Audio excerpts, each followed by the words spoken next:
श्री शिवाय नमस्तुभ्यम। हम सबको पता है कि आज है 15 दिसंबर यानी कि मार्गशीर्ष पूर्णिमा का बहुत ही प्यारा सा दिन।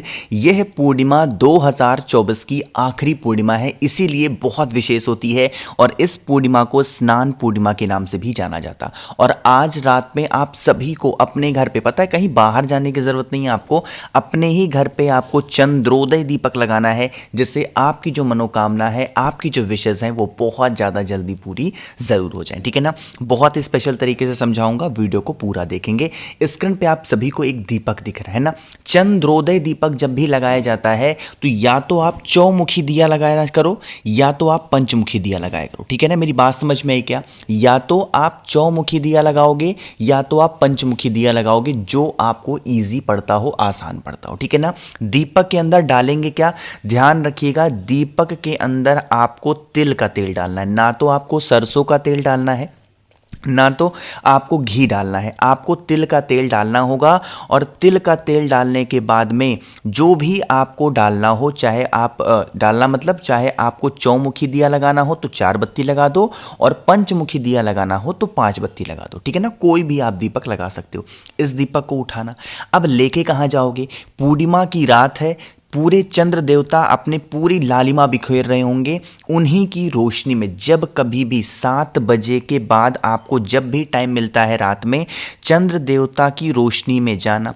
जो दिया आपने जलाया है, चाहे वो चौमुखी दिया हो या फिर आप पंचमुखी दिया लगा रहे हो, आपको चंद्रमौली महादेव के नाम से इन सभी बत्तियों को जलाना है। स्मरण करेंगे, कौन सा नाम लोगे? चंद्रमौली महादेव के नाम से इन सभी बत्तियों को प्रज्वलित करेंगे, जलाएंगे। ध्यान रखिएगा, पूर्णिमा की तिथि पे चावल के दाने का महत्व तो बहुत ज़्यादा होता है, इसीलिए दीपक के नीचे चावल के कुछ दानों को ज़रूर रखेंगे। इतनी बातें समझ में आई।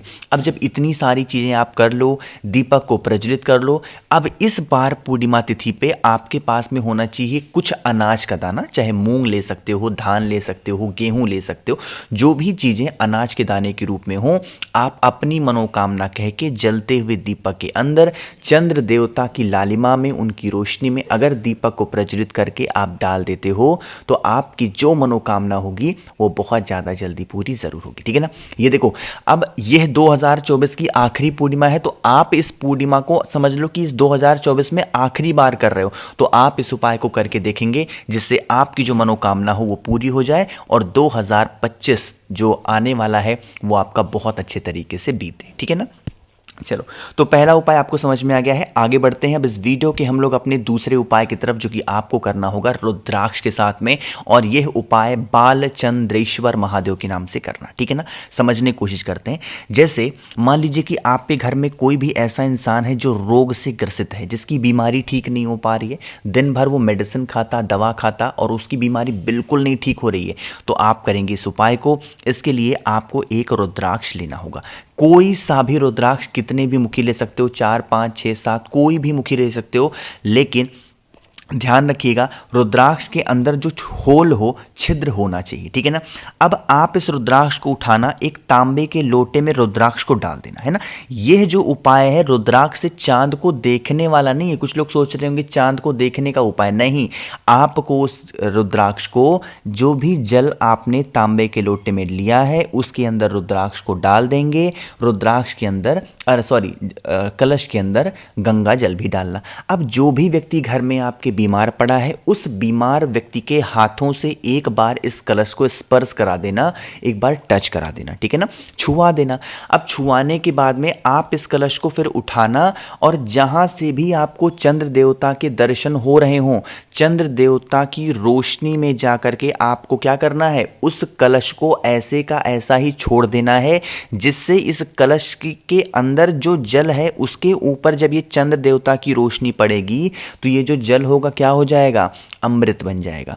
तो फिर इसको पूरी रात चंद्र देवता की रोशनी में छोड़ देना। अगले दिन पड़ रहा है सोमवार का पावन सा दिन, पौष मास स्टार्ट हो रहा है, तो आपको फिर इस कलश को उठाना होगा, रुद्राक्ष को निकाल करके अपने पास रख लेना और वही रुद्राक्ष का जल महादेव के शिवलिंग के ऊपर बालचंद्रेश्वर महादेव, फिर से बोल रहा हूं, एक बार नाम को नोट करेंगे, बालचंद्रेश्वर महादेव के नाम से समर्पित करिएगा। यही जल बहता हुआ जलाधारी से नीचे गिरेगा। अब ये जो जल है ये अमृत के तुल्य मान लिया गया है, तो आप इस जल को उठाना, जो भी व्यक्ति घर में बीमार है या फिर जिस व्यक्ति के हाथों से आपने कलश को स्पर्श कराया था, टच कराया था, उस व्यक्ति को आचमन करा देना बालचंद्रेश्वर महादेव के नाम से। करके देख लीजिएगा, उस इंसान की जो बीमारी होगी, तकलीफें होंगी, वो दूर होंगी। कुछ लोग सोच रहे होंगे भैया कितने मुखी रुद्राक्ष लेना है, ये तो आपने बताया नहीं। आपको जो रुद्राक्ष मैंने भेज रखे हैं, आप चाहो तो उसका इस्तेमाल कर लो, या फिर पहले से जितने भी मुखी हो, चाहे 7 हो, 9 हो, 1 हो, 2 हो, कितने भी मुखी हो, कोई भी रुद्राक्ष आप इस्तेमाल कर सकते हो। ठीक है ना, समझ में आई बात मेरी? तो करिएगा ज़रूर, बहुत ही स्पेशल सा प्यारा सा उपाय था। आगे बढ़ते हैं अब इस वीडियो के हम लोग अपने तीसरे उपाय की तरफ, जो कि आपको करना है मात्र काले तिल के साथ में। लेकिन क्या फ़ायदे हैं सब कुछ बताऊंगा, जल्दी से कर दीजिए वीडियो को लाइक, और जिसने अभी तक चैनल को सब्सक्राइब नहीं किया, मेरी आवाज़ आज आप पहली बार सुन रहे हैं, चैनल को ज़रूर सब्सक्राइब करेंगे। एक छोटी सी बात समझा दूँ आपको इस उपाय के पहले। देखो, जब मैं कोई रोग मुक्ति का उपाय बताता हूँ ना, तो बहुत सारे ऐसे लोग होते हैं जो मेडिसिन यानी कि जो दवा होती है ना, उसको छोड़ देते हैं। अरे ऐसी गलती मत किया करो, मुझे क्यों फंसाते हो आप लोग कि भैया ने उपाय बताया था कि सही हो जाएंगे, हमने दवा छोड़ दिया। अरे ऐसी काम मत किया करो। बिना डॉक्टर की सलाह के आप कोई भी मेडिसिन, कोई भी दवा बंद नहीं करेंगे। जब डॉक्टर कह देते हैं कि भैया आप ठीक हो चुके हो, आप दवा बंद कर दो, तभी दवा बंद किया करो। ठीक है, बाकी नियमित रूप से जो दवा खाते हो उसको खाया करो, बाकी साथ में उपाय वगैरह भी करते रहा करो। ठीक है ना। अब बात करते हैं इस उपाय की।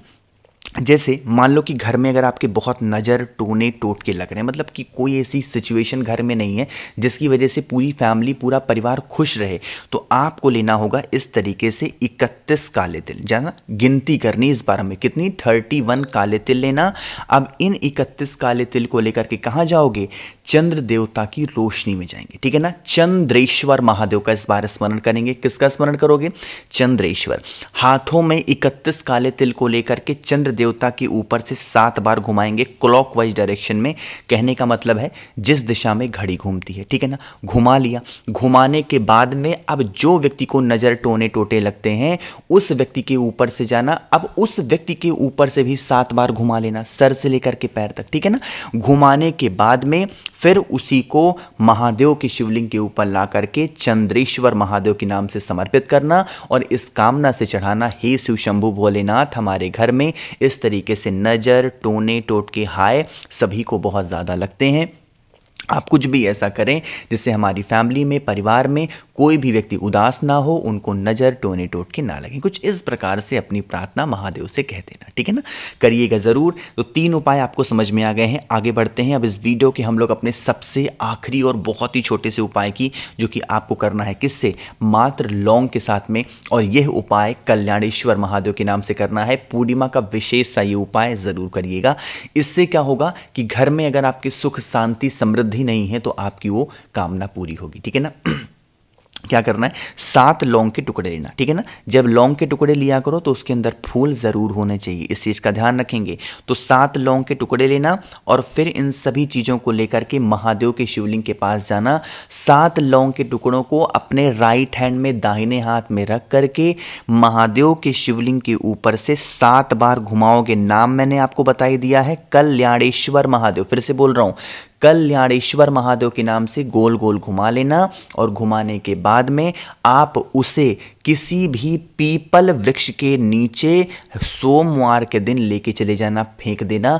जिस कामना से आप इस उपाय को स्टार्ट किया है, कर रहे हो ना, वो विशेष, वो कामना आपकी बहुत ज़्यादा जल्दी पूरी ज़रूर हो जाएगी। ठीक है ना, बहुत ही ईजी सा, बहुत ही आसान से मैंने उपाय बताए हैं। 2024 की आखिरी पूर्णिमा का स्नान दान की पूर्णिमा, करिएगा ज़रूर इस उपाय को। और दान वगैरह जो भी आप ब्राह्मण पंडित जी को दे सकते हैं, आप किसी भी ब्राह्मण पंडित जी को पूर्णिमा का जो दान होता है, दक्षिणा होता है, उसको दान ज़रूर दीजिएगा, जिससे 2024-25 आपका बहुत अच्छे से जाएगा। ठीक है ना, वीडियो पसंद आई हो तो लाइक करिएगा। कुछ पूछना है, नहीं समझ में आया, नीचे कमेंट सेक्शन में पूछ सकते हैं। और मेरे जितने भी भाई बहन आवाज़ आज मेरी पहली बार सुन रहे हैं, चैनल को ज़रूर सब्सक्राइब करेंगे। श्री शिवाय नमस्तुभ्यम।